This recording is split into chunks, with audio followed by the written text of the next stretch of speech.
Hi guys, and welcome back to our channel. My name is Cath Anne, and this is the Homework Help Show hosted by Homework Help Global. This is episode 54 of the show. Here on the show, we provide you with valuable content for your academic and student life. Let's jump in.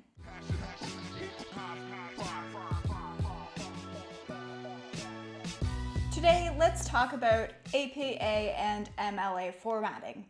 When we are writing essays, it is important that we follow guidelines. MLA and APA formatting style guides are two distinct styles that we can use when we are writing our papers. Yes, learning a new style can be a difficult and confusing process. As times change, styles also changed, and we must learn to adapt and be flexible with them. However, if you want to be taken professionally in the academic field, you must learn to use different style guides which are appropriate to the academic field in which you are working. This is why we've decided to give you an overview of both APA and MLA formatting guides today. We will begin with a discussion of the similarities between the two formats, and then we will move on to some of the distinct differences that differentiate MLA from APA format. MLA stands for Modern Literature Association. The style was developed in 1883 by teachers and scholars, and the Academy seeks to promote literature and the English language throughout the academic profession. APA stands for American Psychological Association. The first time that this style was seen was in a psychological bulletin which was written in 1929. In this edition of the bulletin, the guidelines for APA style were laid out. Now let's discuss the similarities between MLA and APA format. First, in each style, the layout of the page is the same. You are going to want to use 1-inch margins, set your font to 12-point font, and use Times New Roman. You're also going to want to have a references or a works cited page at the end of the essay. Each of the pages will also be numbered at the top. Text should also be double-spaced. I recommend setting all your font, margins, and your text spacing at the beginning of the essay so that you don't have to go back and reformat at the end of the essay. That way you can make sure that everything is streamlined and ready to go when you're ready to pass in your essay. As mentioned, the final page of your essay will include a references or a works cited page. Each of the citations on this page will be also double-spaced, and they will go in alphabetical order. As well, each citation should have a hanging indent, which means that the citation is indented on the second line and the third line. Remember that reference pages and works cited pages are included on the last page of the paper. However, they never count towards your word count. Another similarity is that all information that you use in your paper must be properly cited throughout the paper, as well as recognized in your citation page at the end of your essay. As noted, both of the citation styles use in-text citations. These appear as parenthetical citations within the body of your text. For example, if we are citing something from Big Bird, written in 2010, in MLA formatting, you are going to use the last name, Bird, and the page number on which you found the information. APA style, on the other hand, uses the citation format in parenthetical brackets, the last name of the person, so in this case we would use Bird, comma, the year that the publication was issued, comma, the page number on which you found the information if you have taken a direct quote from some information. If you are looking to quote something within the body of your text, make sure that all of the quotations transition smoothly and integrate well into your text. Try not to go too heavy on quotations directly from the text.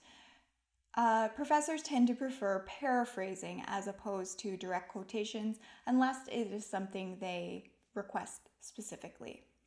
Block quotations can also be used throughout the text. However, use these intentionally and sparingly. Now let's move on to some differences between APA and MLA format. MLA format is generally used in the arts. So for example, English, art, theater. On the other hand, APA format is generally used in the sociological disciplines like social work, sociology, and psychology, as the name alludes. In MLA format, you will see a Works Cited page on the final page of your essay.